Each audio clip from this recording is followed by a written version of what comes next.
কাকদ্বীপ শহরের এক ব্যস্ত মোড়ে প্রতিদিন বসে থাকতো এক বৃদ্ধ ভিখারি, নাম তার রঘু। ছেঁড়া জামা, ধুলো মাখা মুখ, চোখে কেমন এক শান্ত নির্লিপ্ত ভাব। মানুষ পাশ কাটে যেত, কেউ দু এক টাকা কয়েন ফেলতো, আবার কেউ তাকাতও না। তবু রঘুর মুখে সবসময় একটা হাসি থাকতো। লোকেরা বলতো, ও হাসে কেন, ওর তো কিছুই নেই। কিন্তু কেউ জানতো না, রঘুর সেই হাসির পিছনে লুকিয়ে আছে একটা গল্প।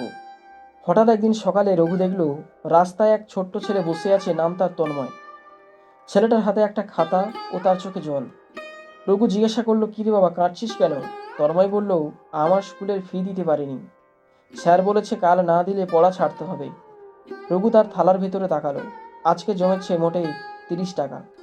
সে নিঃশব্দে টাকাগুলো তুলে দিল ছেলেটার হাতে। তন্ময় অবাক হয়ে বলল, কিন্তু তুমি তো ভিখারি, তুমি কেন তোমার টাকা আমাকে দিচ্ছ? রঘু মৃদু এসে বলল, আমি ভিখারি ঠিকই, কিন্তু তোমার চোখে যে স্বপ্ন দেখছি ওটাই আমার সম্পদ।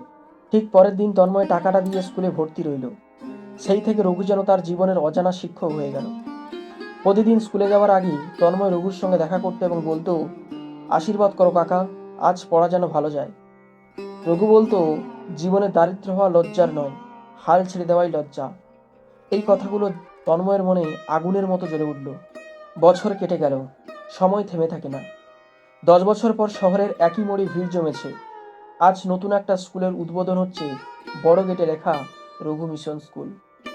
মঞ্চে উঠে একজন তরুণ শিক্ষক বলছে, আমি তন্ময় দত্ত। যে মানুষটা আজ আমাকে এই জায়গায় পৌঁছে দিয়েছে, তিনি ছিলেন একজন ভিখারি, কিন্তু আমার চোখে তিনি ছিলেন দেবতা। আজ আমি সেই রঘু কাকার নামে এই স্কুল খুলেছি, যাতে আর কোনো ছেলে মেয়েকে টাকার অভাবে পড়াশোনা ছাড়তে না হয়। তন্ময় বক্তৃতা শেষ করে নিচে নামলো। মঞ্চের কোণে বসা এক বৃদ্ধ ভিখারিকে ফুল দিয়ে বরণ করলো। হ্যাঁ, সেই হলো রঘু। চোখে জল, মুখে সেই চেনা হাসি। রঘু কাঁপা গলায় বলল, আমি শুধু চেয়েছিলাম সবাই যেন আলো দেখে বাঁচে। তুই সেই আলো জ্বালিয়েছিস বাবা। লোকজন দাঁড়িয়ে হাততালি দিতে লাগলো, কেউ কেউ কেঁদেও ফেললো। রঘু সেই দিনই শেষবারের মতো তন্ময়ের মাথায় হাত রেখে বলল, এখন তুই অন্যদের জীবন আলোকিত কর।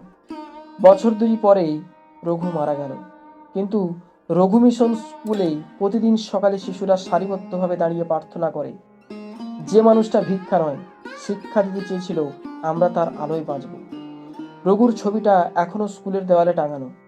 নিচে লেখা, তিনি ভিখারি ছিলেন না, তিনি ছিলেন আলোর মানুষ। এই গল্পটা থেকে আমরা শিখলাম, টাকা সম্পদ নয়, হৃদয়ের আলোই মানুষকে মহান করে তোলে। যে অন্যের জীবনে আলো জ্বালাতে পারে, সে কখনো অন্ধকারে থাকে না।